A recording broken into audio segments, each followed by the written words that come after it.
Saudara, pada pagi siang hari ini saya ingin sharing kepada saudara sesuatu yang sangat-sangat praktikal. Saudara, seringkali tema renungan kita adalah knowing yourself, mengenal dirimu sendiri. Seringkali khotbah itu sifatnya vertikal, tetapi seringkali kita juga harus bisa membahas masalah yang horizontal, yaitu mengenal diri kita sendiri. Saudara, ini penting sekali, tentunya ada yang vertikal. Iman kekristenan itu juga kita beriman kepada Tuhan secara vertikal, tetapi iman itu juga diabdikan secara horizontal. Mengasihi Tuhan itu hukum yang pertama. Mengasihi Tuhan dengan segenap hati itu vertikal, tetapi juga mengasihi sesama manusia itu yang horizontal. Mengenal diri sendiri. Saudara, saya akan membuka dengan satu pernyataan begini. Mengapa mengenal diri sendiri dengan benar itu penting, saudara? Kenapa? Karena mengenal diri sendiri dengan benar dapat mengembangkan diri kita secara positif. Bagaimana kita bisa mengembangkan diri kita secara maksimal kalau kita sendiri tidak mengenal diri kita? Saudara yang sekolah psikologi pasti tahu bahwa seringkali kita ini dekat dengan banyak orang, tapi belum tentu kita ini dekat dengan diri kita sendiri.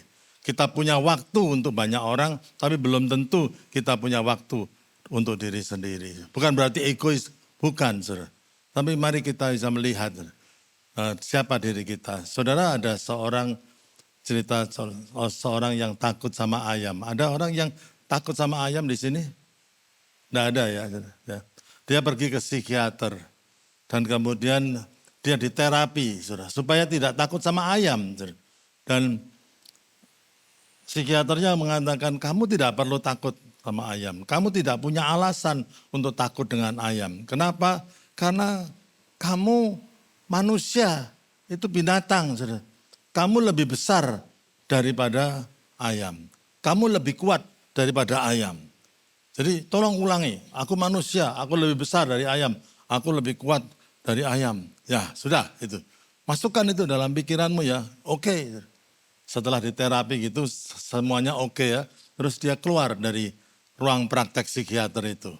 Dan pada waktu dia keluar, dia lihat ayam. Dia lihat ayam.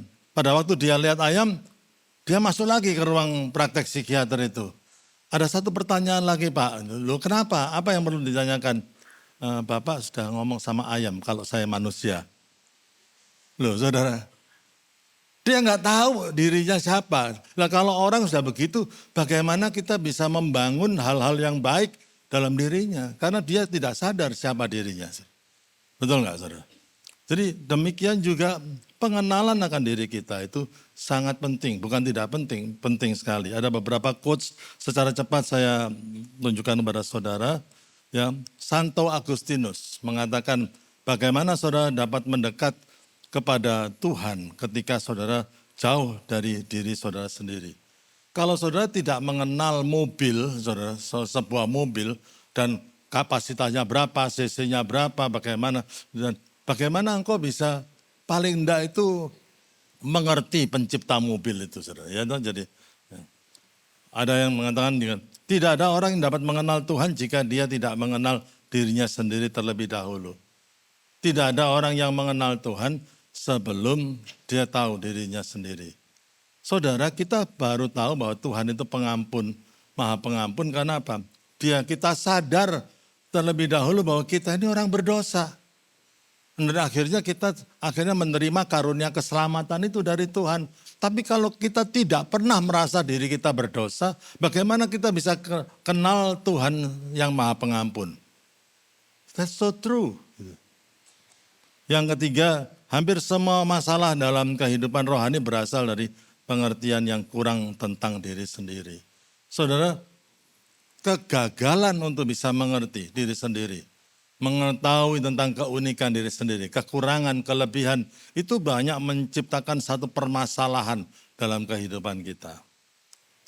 Dan John Calvin yang terkenal mengatakan hikmat itu dua hal, yaitu tahu tentang Tuhan dan tahu tentang diri sendiri.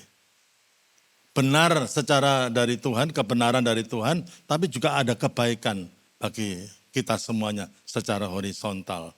That's wisdom.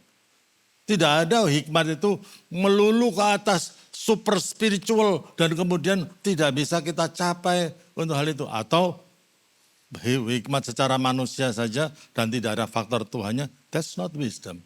Wisdom selalu vertikal dan horizontal. Nah saudara, langsung saja 1 Timotius 4 ayat yang ke-16. Ya, awasi dirimu sendiri dan awasi ajaranmu, bertekunlah di dalam semuanya. Karena dengan berbuat demikian engkau akan menyelamatkan dirimu dan semua orang yang mendengar engkau. Saudara. Jadi yang Rasul Paulus memberikan nasihat kepada Timotius itu bukan hanya untuk memperhatikan khotbahnya saja, pengajarannya saja, tapi hidupnya.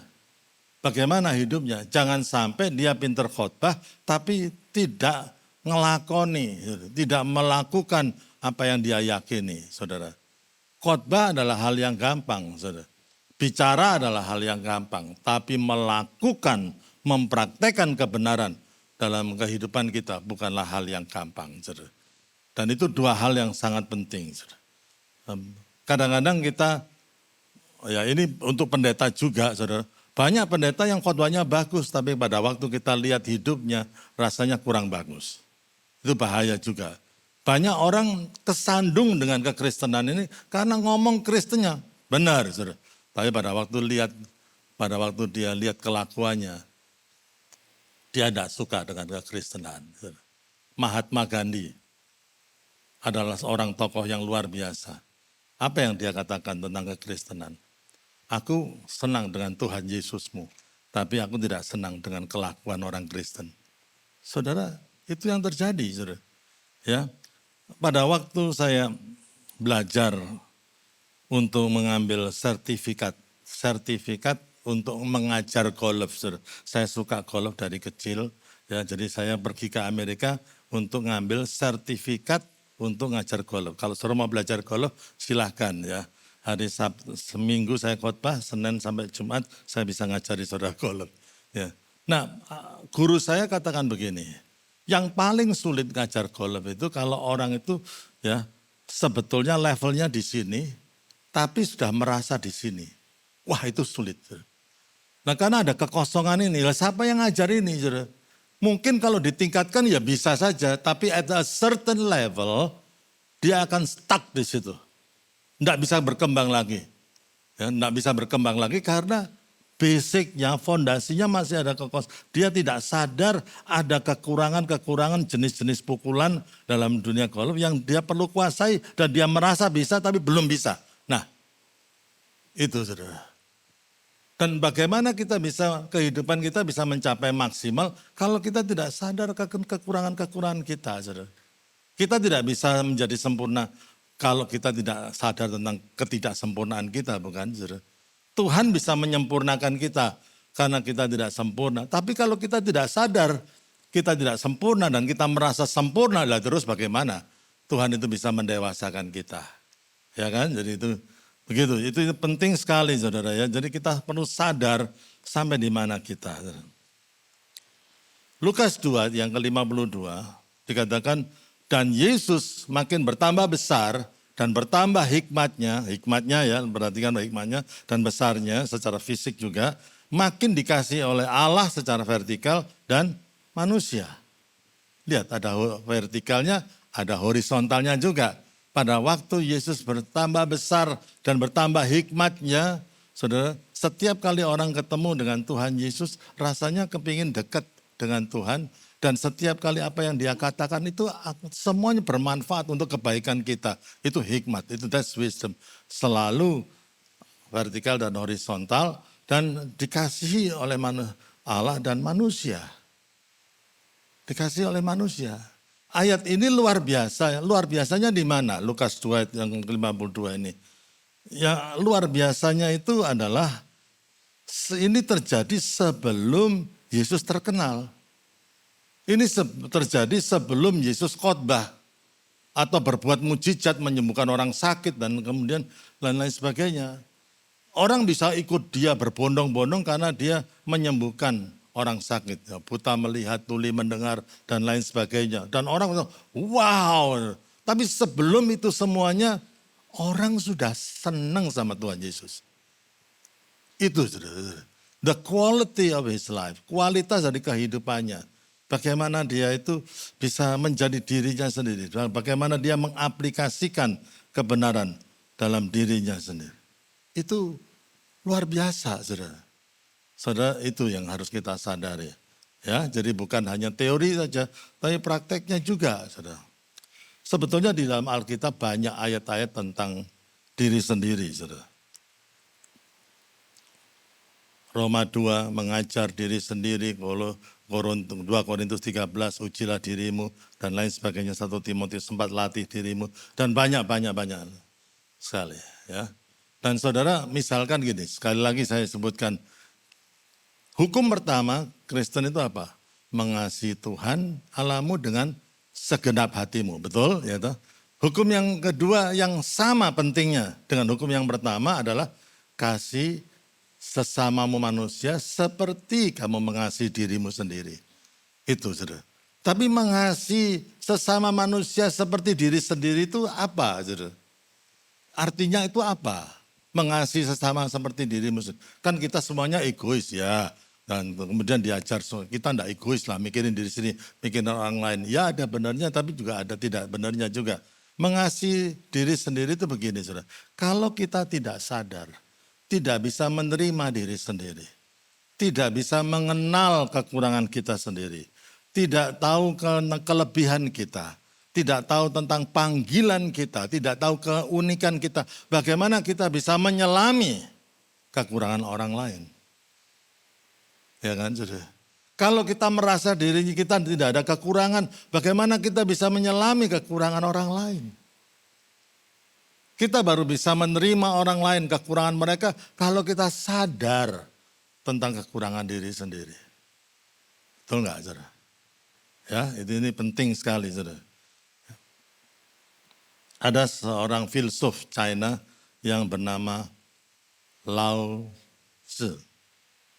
Benar, Pak Richard ngomongnya benar ya, Lao Tzu gitu ya. Benar ya. Kan ini biasanya Lao Tzu atau lain apa. Saya belajar Lao Tzu. Dia ngomong gini, knowing others is wisdom. Ya, but knowing yourself is enlightenment. Ya, jadi tahu orang lain itu hikmat. Banyak orang juga tidak berhikmat karena tidak ngerti orang lain. Tapi kalau mengenal diri sendiri itu pencerahan. Katanya beliau mengatakan itu yang paling penting. Itu yang membuat hidup kita itu bisa kelihatan secara objektif. Diri kita itu. Semuanya bagaimana itu. Itu ya kan. Apa yang terjadi jika kita tidak mengenal diri kita dengan benar? Kita akan terjebak dalam yang disebut deception. Deception itu kita tertipu. Deception adalah satu keadaan di mana kita tertipu. Kita pikir kita sudah hebat, tapi kita belum hebat. Seperti tadi itu, levelnya di sini, tapi kita pikir level kita sudah di sini. Itu deception. Kita tertipu. Ya, dan di Alkitab itu ada tentang kitab yang menyelidiki semua tentang deception, yaitu kitab Maleakhi. Ini sekedar pengetahuan aja supaya saudara tahu, yaitu kitab Maleakhi. Di dalam Maleakhi 1 ayat yang ke-6, umat Tuhan tidak merasa untuk menghina nama Tuhan. Tuhan ngomong kamu menghina namaku, tapi umat Tuhan mengatakan bagaimana kami bisa menghina nama. Nah nah kalau saudara baca aja nanti kitab Maleakhi semuanya. Ya, dikatakan Tuhan mengatakan kamu mencemarkan mezbahku, tapi dengan cara bagaimana kami mencemarkan mezbahmu. Itu firman Tuhan ngomong begitu. Mereka tidak sadar sudah mencemarkan mezbah Tuhan, tapi tidak sadar kalau mereka itu sudah mencemarkan nama Tuhan. Nah, deception nanti kita lihat lagi, makin lama itu makin seperti kumulatif, makin berat. Tidak merasa kalau sudah menyusahkan Tuhan dengan perkataannya. Kamu menyusahkan Tuhan dengan perkataanmu. Tapi dengan cara mana kami menyusahkan dia? Itu pasal 2 yang ke-17. Kalau saudara mengatakan aku ini siapa? Aku ini tidak punya gelar, aku ini tidak punya pendidikan tinggi. Sulit bagi Tuhan untuk memakai aku. Nah itu kamu menyusahkan Tuhan dengan perkataanmu. Betul nggak? Karena Tuhan memakai orang itu bukan karena titelnya, bukan karena apa-apa, tapi karena hati kita mau dipakai oleh Tuhan atau tidak, saudara. Ya, not of our ability, but availability dari pemakaian Tuhan itu gitu. Jadi kadang-kadang kita menyusahkan Tuhan dengan perkataan kita, saudara. Tidak merasa menyimpang. Maleakhi 3 ayat yang ke-7. Tidak merasa menipu Tuhan. Begitu. Maleakhi 3 ayat 8. Dan yang paling terakhir, Maleakhi 3:13. Tidak merasa kalau bicaranya kurang ajar tentang Tuhan. Itu ada. Saudara selidiki sendiri, saudara bisa foto di sini. Kita tidak punya waktu. Tapi kalau kita lihat semua ini, orang yang kena deception spirit, makin lama keadaannya nggak makin baik, tapi makin lama makin parah. Saudara, makin parah. Saudara. Jadi dia tertipu dengan keadaannya, dia merasa paling benar, paling ini dan lain sebagainya. Makin lama makin parah. Saudara. Jadi akhirnya antisosial gitu ya. Jadi orang yang kalau begini ini repot, saudara. Jadi akibatnya apa, saudara? Akibat orang kena deception itu dan tidak tahu menilai dirinya secara objektif, akibatnya merasa dirinya paling benar sehingga suka menghakimi. Ini adalah tendensi. Sebetulnya banyak sekali, tapi hanya supaya kita sadar dampak negatifnya itu. Munculnya kesombongan. Banyak ini rohaniwan berat ini saudara. Karena merasa dirinya paling rohani, repot saudara. Ya. Sulit untuk bekerja sama dengan yang lain. Karena apa? Kita merasa yang paling benar semuanya salah, semuanya kurang. Dan bagaimana kita bisa bekerja sama dengan yang lain? Terjebak dalam kemunafikan, saudara. Dan yang kelima, saudara, tidak dapat membangun relasi yang baik. Tidak bisa membangun relasi. Ini penting sekali. Tidak senang hidup dengan seorang suami yang merasa dirinya benar terus kan. Tidak senang bicara hidup dengan seorang istri yang tidak mau mengalah, merasa dirinya yang paling benar. Betul nggak? Anak-anak rebel, anak-anak itu bisa berontak kepada orang tuanya karena orang tuanya merasa mereka tidak pernah salah. Satu kali saya konseling dengan seorang pasangan suami istri yang mau pisah, mau cerai, tapi sudah 35 tahun lebih mereka menikah. Usianya sudah di atas 60, tapi kok mau cerai ya, agak terlambat ya saudara ya kalau mau cerai umur 60-an lebih. Nah, saya mau tahu masalahnya apa saudara. Istrinya nangis saja terus. Saudara. Terus kemudian saya tanya masalahnya apa. Suaminya ngomong nggak tahu. Istri saya itu juga modelnya kayak gini. Kumat-kumatan loh, kumat-kumatan saudara. Loh kok kumat-kumatan saudara, gimana? Ya kalau anu nangis. Nah terus gimana? Saya tunggu, saudara. Konseling yang baik itu bukan mendengarkan satu pihak, tapi dua pihak. Betul nggak saudara ya? Akhirnya saya tunggu sampai istrinya berhenti nangis. Kenapa Bu? Kenapa masalahnya? Aduh nggak tahu Pak Andreas, masalahnya ruwet. Loh masalahnya kenapa kalau mau pisah itu loh, kenapa saudara? Nggak tahu Pak Andreas. Loh kok nggak tahu kok? Aduh, lah ini kan nggak ngerti masalahnya. Loh masalahnya itu apa? Kita sudah 35 tahun menikah lebih, sudah ruwet, masalahnya itu ruwet, sudah enggak tahu yang mana, tapi capek mau pisah loh. Sebentar, gimana jelaskan. Dan dia ngomong selama 35 tahun ini, suamiku tidak pernah ngomong sorry, maaf. Waduh, saudara. Wah, saudara. Kok gini, saudara? Menikah dengan malaikat kali, saudara. Betul enggak, saudara? Ya itu. Saya memang jarang minta maaf sama istri karena jarang berbuat salah. Nah, kan saudara ketawa kan, saudara? Ya, kita bisa bersalah dalam banyak hal. Say sorry itu bukan membuat kita itu rendah diri dan harga kita turun karena kita say sorry. Tidak, saudara. Tapi kalau orang itu bisa merasa dirinya yang terhebat, yang lain. Susah, saudara. Susah. Ya, jadi saudara begini ya. dekat dengan orang besar belum tentu membuat engkau jadi orang besar. Ya toh? Dekat dengan orang terkenal belum tentu membuat engkau jadi terkenal. Banyak orang ingin terkenal hanya cuma dekat-dekat sama orang terkenal. Saudara. Yang merintis gereja ini adalah Pak Yeremia Rim. Banyak orang yang dekat dengan Pak Yeremia Rim karena apa? Pak Yeremia Rim ini adalah pendeta Indonesia pertama yang khotbah di Istora Senayan di hadapan 150.000 orang. Waduh, luar biasa enggak? Sampai sekarang aja saya belum pernah. Saudara. Saya tidak mungkin sehebat dia. Saudara. Dia hebat. Banyak orang yang waduh hebat sekali. Saudara. Luar biasa. Saudara. Tapi banyak pendeta yang mau dekat-dekat foto sama-sama yang macam-macam. Tapi bukan berarti kalau sudah foto sama-sama maka dia juga jadi hamba Tuhan yang hebat. Banyak orang yang fotonya sama Pak Yeremia Rim, banyak orang yang fotonya sama Konghi, Pastor Konghi, tapi gerejanya merosot, pelayanannya tidak baik. Karena apa, saudara? Nggak langsung bisa nunut begitu, saudara. Saudara begini ya, saudara ya. Hanya karena papanya sukses, bukan berarti anaknya sudah hebat. Ini ngomong dari hati boleh ya, saudara, boleh ya. Jadi, itu.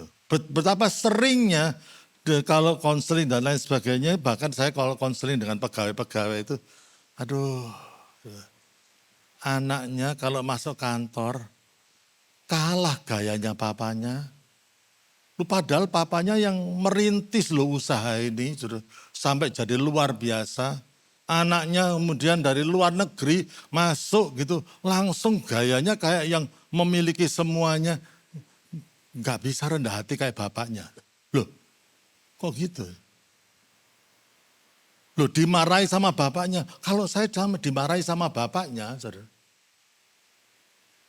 Gak masalah. Tapi anaknya gaya-gaya mau ngamuk kayak bapaknya, saudara. Pada waktu dia marah sama pegawainya, itu orang kepercayaan bapaknya itu ya sering kali dimarahi sama bapaknya memang. Tapi pada waktu dimarahi anaknya, it feels different, saudara. Rasanya who are you, kamu ngomong kayak gitu, kasarnya kayak gitu. Sama aku lah, aku sudah mengabdi sama papamu puluhan tahun. Saya kasih tahu rahasia, Pak Yeremia Rim itu suka marah. Ini pewahyuan. Orangnya perfeksionis. Seorang rasul, penginjil yang betul-betul luar biasa. Suka marah, saudara. Saya dulu ya sebelum kenal Pak Yeremia Rim, saya ini bukan orang pertama MDC. Orang pertama MDC itu Ibu Mariani, Indayani, Benyamin Raharjo itu adik saya itu yang pertama-tama dengan Pak Yeremia Rim justru. Ya pada waktu itu saya belum terlalu kenal, saudara. Dan di situ ada ring satunya Yeremia Rim, saudara. Orang-orang leadernya Yeremia Rim gitu. Dan pada waktu saya mau mendekat itu ya saudara, sepertinya itu waduh saya disemprot gitu, enggak boleh gini, enggak boleh gitu. Sama orang ring satunya, lebih keras ya dari bosnya. Gitu, saudara. Seakan-akan gitu, saudara. Saudara, itu yang sering kali terjadi, bukan, saudara? Ya. Anaknya, Pak Andreas kalau anaknya masuk perusahaan itu, wah semuanya, bapaknya ya, pada waktu bapaknya datang itu semuanya tenang. Kita ini bisa diayomi. Pada waktu anaknya masuk ke perusahaan, semuanya takut. Apalagi istrinya Pak, kayak Ratu Roro Kidul. Saudara. Gitu. Saudara, you are not your father. Anak-anak ingat saudara, bahwa kita ini bukan sama dengan bapaknya. Istri-istri juga bukan sama dengan suaminya. Saudara. Ya kan saudara. Saya ngomong sama Ibu Mariani, saudara ya. Ya orang bisa menghargai kamu karena kamu you are my wife. Bisa, saya ini pastornya MDC Surabaya. Tapi you need to develop the value. Kamu perlu mengembangkan satu nilai di mana orang itu bisa respect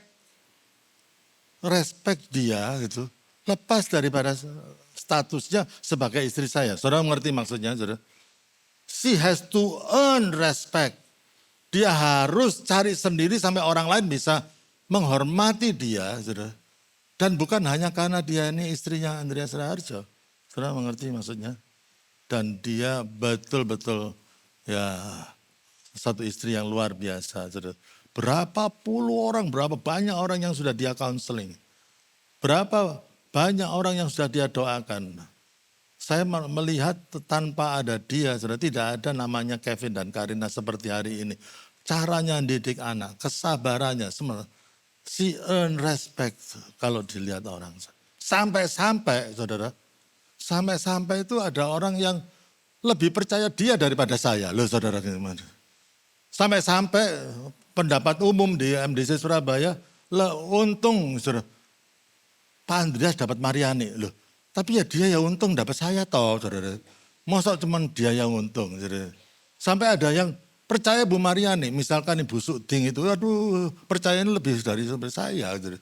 Gitu, nggak apa-apa. Tapi at least pelajarannya apa? She earn respect. Saudara. Ya kan, jadi itu. Jadi hati-hati, kadang-kadang ya itu, dekat dengan orang yang sukses, dekat dengan orang yang besar, bukan berarti engkau sudah sukses dan hebat. Saudara. Pada waktu Bapak Yeremia meninggal, saudara, hal yang terberat itu ya hidup dalam bayang-bayangan Yeremia, itu berat. Saudara. Jadi saya itu takut kalau khotbahnya jelek, saudara. Jadi akhirnya kalau hari Sabtu nyiapkan khotbah, itu suasana di rumah itu menyeramkan, saudara. Kayak rumah hantu betul. Saudara. Itu saudara. Begitu kalau saya ada gangguan sedikit dari anak-anak atau istri saya bisa marah, saudara. Karena takut dicap nanti khotbahnya jelek gitu, ngerti nggak saudara? I want to live like Jeremiah Rim, saudara. Seperti Yeremia Rim, saudara. Wah itu beban yang sangat berat. Tapi pada waktu Tuhan ngajari saya justru pelayanan itu akan berkembang kalau you become yourself. Kamu menjadi dirimu sendiri. Kamu tahu kekuranganmu, kamu tahu panggilanmu, kamu tahu kekuatanmu juga. Dan dari situ engkau kembangkan pelayanan itu. Dan akhirnya lebih teduh. Rumah itu juga lebih teduh. This is my family. Kekuranganku juga begini. Tapi bersama-sama dengan istri dan anak-anak membangun satu pelayanan yang lebih baik. Amin, saudara. Ya, kalau saudara mau jadi somebody else, saudara mau jadi papa saudara mau, ya enggak karuan. Jadi be yourself. Belajarlah dari orang tuamu yang kerja keras merintis perusahaan itu. Belajarlah dari orang tuamu juga. Amin, saudara. Amin, saudara. Amin. Ya, kita perlu ingatkan anak-anak kita juga ya. Jadi,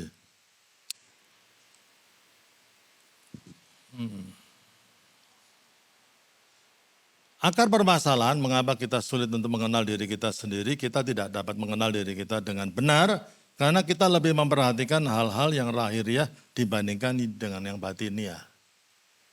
Hal-hal yang kelihatan dibandingkan dengan hal-hal yang tidak kelihatan.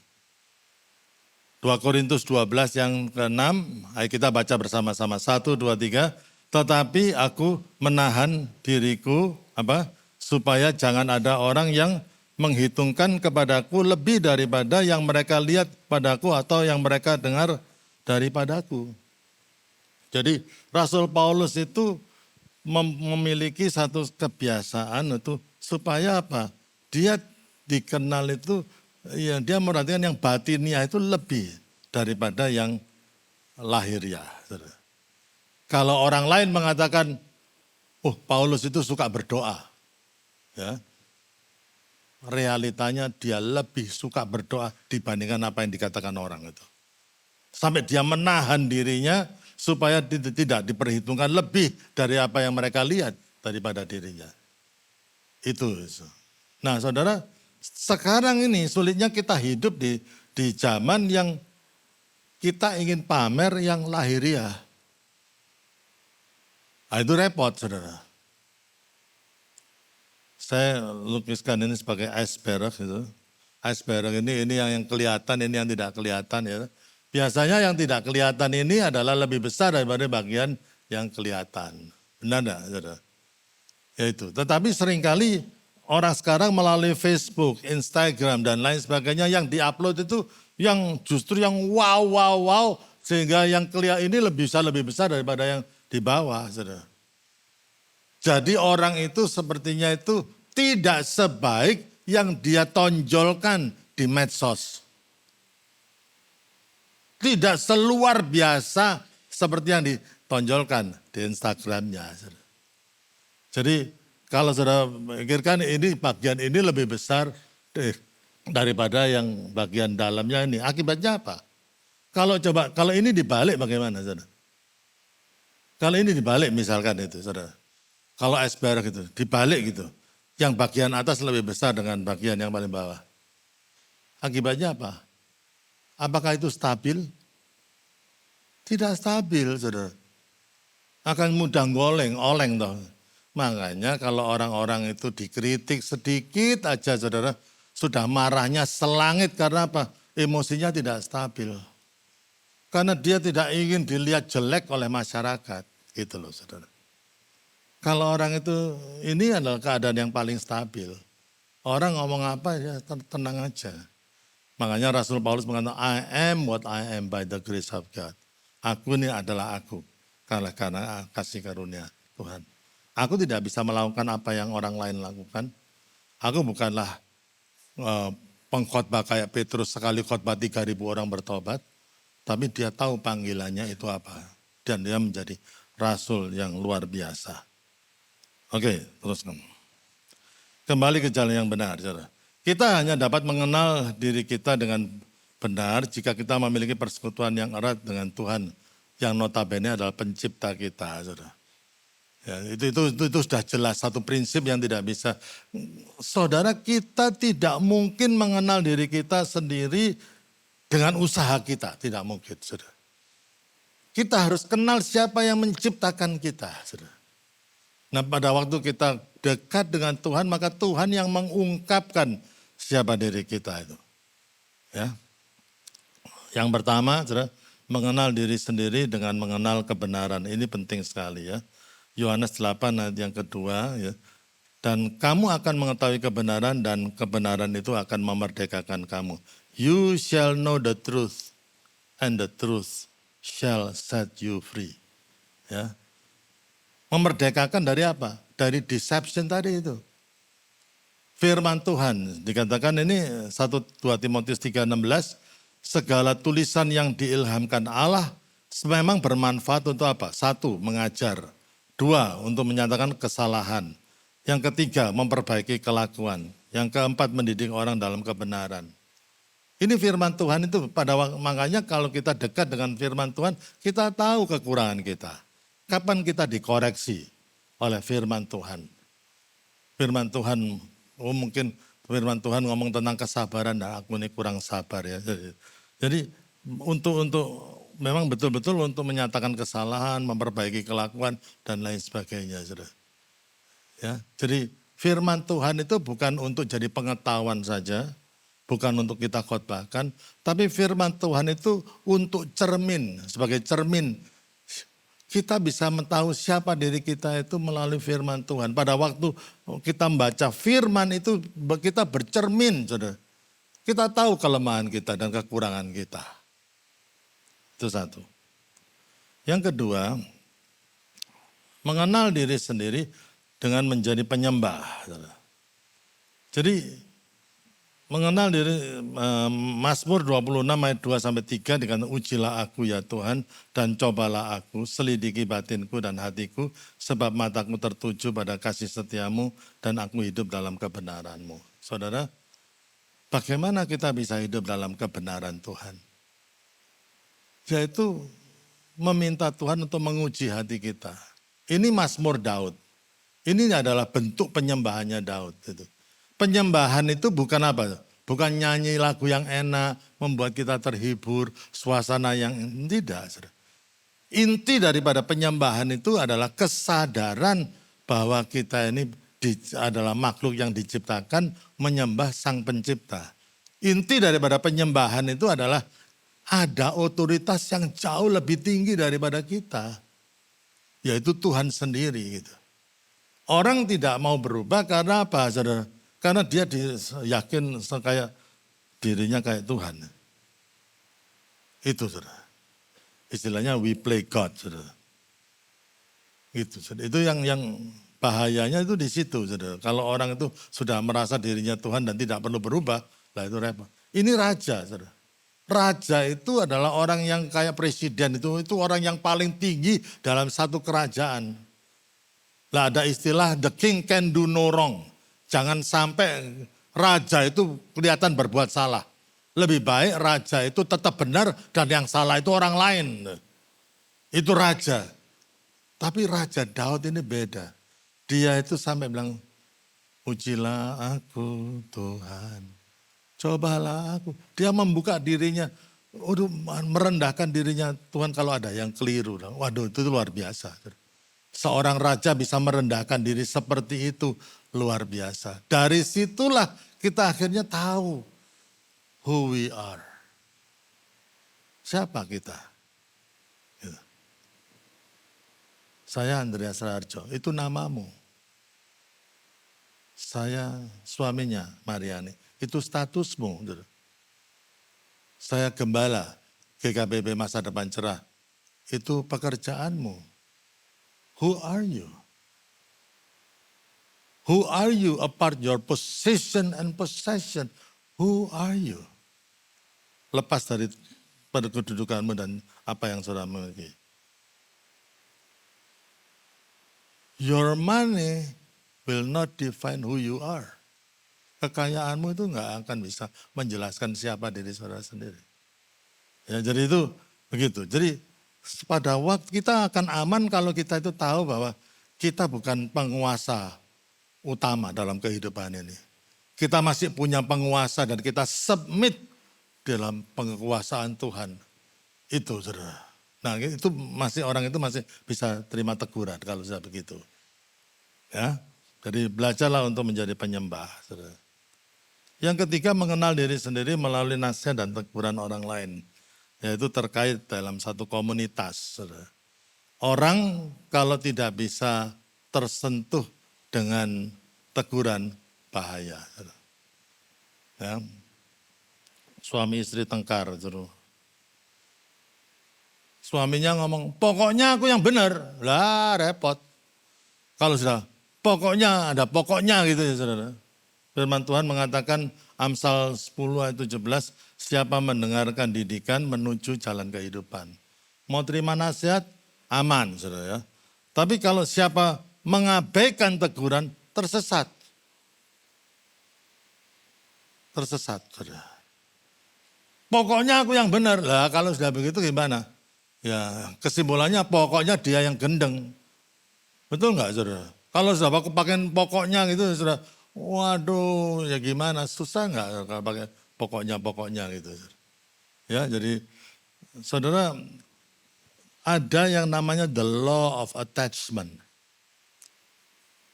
Keterkaitan. Ya. Tangan saya tidak mungkin bertumbuh dari anak kecil sampai dewasa, kalau tidak terkait dengan tubuh saya, tidak mungkin. Tangan saya ini, dia akan tetap kecil kalau misalkan saya dipotong waktu saya kecil, dia akan tetap kecil selama tidak terkait dengan tubuh saya. Tapi pada waktu dilekatkan, ada attachment, maka dia akan bertumbuh sesuai dengan umur saya. The law of attachment. Mengerti ya saudara ya? Jadi gereja, saudara bertumbuh, kita bertumbuh not because you attend the church. No. You are growing when you attach to the body of Christ. Kalau engkau terikat, terkait dengan tubuh Kristus, engkau baru bertumbuh. Saudara. Dan banyak orang attend the church tapi never attach. Bukan hanya di gereja, suami istri itu loh. Suami istri itu, they are living together, but there is no attachment. Di mana satu dengan yang lain menyadari kekurangan masing-masing, menyadari kelebihan masing-masing, dan tetap mengasihi dan saling mendorong menjadi life partner dan saling mengasihi dan mendoakan dan lain sebagainya. Terjadilah attachment. Attachment itulah yang akan menumbuhkan hal yang luar biasa. That's the law of attachment. Dan kehilangan attachment ini saudara, wah Alkitab mengatakan, tetapi siapa mengabaikan teguran, sesat. Ada satu hamba Tuhan namanya Peter Scazzero. Dia menulis satu buku tentang emosi yang spiritual, yang healthy emotionally, spiritually. Itu bisa disimpulkan begini dari tulisannya itu. Tidak ada orang yang bisa waras sendirian. Ayo, saudara. Masukkan itu dalam pikiran, saudara. Oh, engkau tidak bisa jadi orang waras sendirian, saudara. Orang bisa gendeng, saudara, kalau sendirian. Karena apa? Segala macam gejolak, saudara, tidak dikoreksi dengan yang lain. Karena Tuhan menciptakan kita sebagai makhluk sosial. Dan kita harus saling menerima teguran, menerima masukan dari orang lain. Satu murid Tuhan Yesus namanya Thomas. Dia tidak attach dengan persekutuan orang murid-murid Yesus yang lain. Keluar. Dan pada waktu murid-murid bertemu, mendadak Yesus muncul, saudara. Yesus yang sudah mati, bangkit dari kematian, muncul di tengah persekutuan murid-murid Yesus. Absen. Thomas yang absen. Dan pada waktu Thomas kembali kepada persekutuan, itu apa, saudara? Dia apa, saudara? Enggak percaya, kamu itu ngelindur semua. Saudara. Sampai dia, kalau aku tidak mencucukkan jariku ke bekas lukanya Tuhan Yesus, aku enggak percaya. Loh, saudara bayangin 1 banding berapa itu? 10 orang, karena tidak ada Yudas kan. Dan 1 banding 10 orang. Masa 10 orang yang sudah bersama-sama dengan dia, masa semuanya bohong bahwa Yesus itu muncul setelah kebaktian, setelah kematian kok kebaktian. Ini pendeta yang mau kebaktian mau selesai ini, saudara. Ya, saudara. Itu saudara. Bagaimana dia bisa menjadi skeptik itu, saudara? Because he lost attachment with the fellowship of the believers. Attachment. Pikirannya tersesat. Gendeng, saudara. Pokoknya aku yang benar. Wah, kalau sudah begitu susah, saudara. Ya, jadi itu the law of attachment itu penting sekali. Jadi. Nah, orang yang sudah lepas daripada the community of the believers, akibatnya apa? Kemasukan roh apa? Roh sakarepe dhewe. Orang yang biasanya punya roh sakarepe dhewe, dia itu orang itu antisosial, tidak bisa disentuh sama nasihat, tidak bisa disentuh dan tidak terbuka oleh pendapat orang lain. Dia merasa dirinya tok yang paling luar biasa. Siapakah mereka? Mereka adalah the untouchable. Siapa yang lihat film The Untouchable? Hah? Ada yang enggak tahu ya film The Untouchable? Masa enggak tahu film The Untouchable? Jangan takut toh, saudara. Ya, The Untouchable itu seorang detektif yang membasmi apa? Mafia, saudara. Ya. The Untouchable, saudara, itu. Ya, saudara kalau jadi The Untouchable, jadi mafia, saudara. Itu. Orang yang mengerti dirinya secara positif, kebalikannya dari tadi. Satu, sadar akan kelemahan dan kekurangan diri sendiri sehingga tidak berani menghakimi. Yang kedua, saudara, hidup dalam kerendahan hati. Karena dia tahu, dia bukan Tuhan. Dia punya kelemahan, sama seperti orang lain punya kelemahan. Apa yang bisa dia banggakan, saudara? Ya. Yang ketiga, sanggup bekerja sama dalam sebuah tim. Saudara, dalam ilmu leadership, ya, orang pinter dimasukkan dalam tim, belum tentu tim itu bisa bekerja sama dengan baik. Leader yang mengawasi teamwork itu. Kalau teamwork itu bisa bekerja dengan sangat baik, maka accomplishment, pencapaiannya akan luar biasa. Tim, saudara. Ya. Bertumbuh menjadi dewasa rohani. Saudara, kalau kita sudah merasa bahwa kita tidak sempurna, ya, orang yang bisa disempurnakan, orang yang melihat ketidaksempurnaannya. Kalau orang itu sudah merasa sempurna, ya bagaimana dia disempurnakan? Mampu membangun relasi dengan baik. Jadi orang yang tahu dirinya, penuh kekurangan dan lain sebagainya. Dia bisa belajar dari siapa saja, bahkan kita bisa belajar dari anak kecil. Anak kecil kadang-kadang Tuhan pakai loh untuk menegur kita, kasih masukan yang baik itu. Gitu. Anak saya pernah ngomong gini, Bapak kalau mau dipakai jadi pengkhotbah bagi anak muda, caranya bagaimana Pak? Tahu Pak? Loh, caranya bagaimana? Itu Karina. Gitu. Rubah gaya rambutnya Papa ini dirubah. Loh gaya rambut gini gimana? Itu gaya rambut buku terbuka halaman 50. Gitu loh saudara. Saya digituin loh saudara. Ya tapi ya wis lah, dong anakku gitu. Ya kita ketawa sama-sama. Ya saya bilang sampai mati pun aku ya gayanya gini aja. Ya dipakai apa adanya lah gitu saudara. Gitu saudara, ya kan. Tapi ya itulah. Ya. Mazmur 139 ayat yang 23-24 ayat terakhir. Selidiki aku ya Allah, kenalah hatiku. Ujilah aku dan kenalah pikiran-pikiranku. Lihatlah apakah jalanku serong dan tuntunlah aku di jalan yang kekal. Biarlah ini menjadi doa kita sehingga kita bisa tahu siapa diri kita. Dan bukan hanya tahu, tapi bisa akhirnya bertumbuh kepada hal yang luar biasa. Amin. Mana tim musiknya tadi? Ya. Sebelum kita nyanyi, saudara. Saudara tahu ini apa, saudara? Ini bukan hanya sekedar kertas loh, saudara. Ada yang mau? Oh ya toh. Sesama. Sesama. Langsung mauan. Saudara. Mana suaminya? Tidak ada suaminya. Dia sering kali kalau tidak ada suaminya mau-mau terus. Saudara.